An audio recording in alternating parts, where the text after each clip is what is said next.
Gbogbo ẹ̀yin olólùfẹ́ Sambala apá kejì ti jáde o, finally apá kejì fíìmù yìí ti jáde. Láti last year ní part 1 ti jáde tí gbogbo wa ti ń retí apá kejì. Kódà àwọn míì gan tún pè mí lórí fóònù pé kí ló dé tí àwọn ò tí rí apá kejì fíìmù yìí. Ṣùgbọ́n mo láyọ̀ láti sọ fún wa pé fíìmù yìí ti jáde ní àná sí orí YouTube. Fún gbogbo àwa tí a ò tí wo apá kìíní Sambala, ẹ wo ẹ ti miss gidi gan. Torí pé fíìmù yìí wà very interesting gidi gan. Ẹ lọ wo part 1 kẹ̀dẹ̀ wo part 2 náà.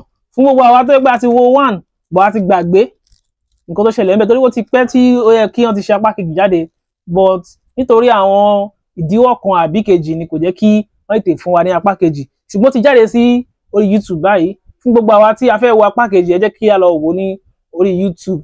Tá bá dẹ̀ ti gbàgbé nǹkan tó ṣẹlẹ̀ nínú apá kìíní, ẹ jẹ́ ká lọ wo apá kìíní again. So that a máa lè wá updated, a máa lè mọ nǹkan tó ṣẹlẹ̀ nínú apá kìíní Sambala. So apá kejì ti jáde báyìí fún gbogbo àwa tí a ti ń retí ẹ̀. Fún àwa tó jẹ́ pé àkọ́kọ́ tí ẹ ń darapọ̀ pọ̀ wá ní orí channel yìí rèé, àbí àkọ́kọ́ tí ẹ máa rí fídíò wa, màá rọ̀ yín kí ẹ jọ kí ẹ subscribe sórí channel yìí, kẹ́ tẹ subscribe button tí ó wà ní ìsàlẹ̀ yẹn pẹ̀lú notification bell tó wà lẹ́gbẹ̀ẹ́, kí ẹ lè jẹ́ ní àkọ́kọ́ tá láǹfààní láti mọ̀ gbà tí a bá ti drop fídíò báyìí.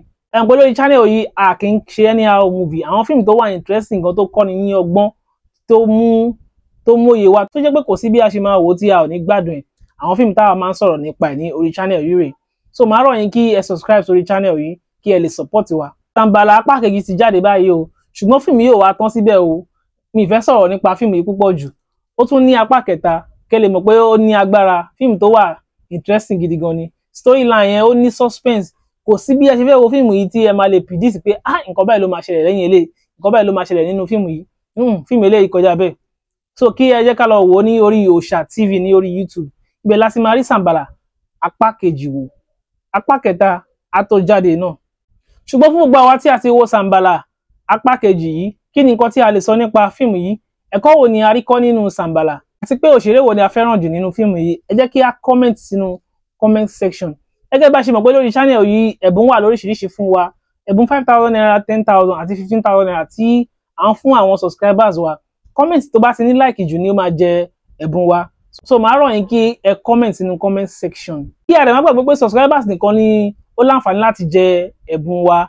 Ẹ lọ wo Sambala apá kejì, ẹ máa gbádùn ẹ̀ gidi gan. Màá tún pàdé yín nínú next video wa. Ẹ ṣé o.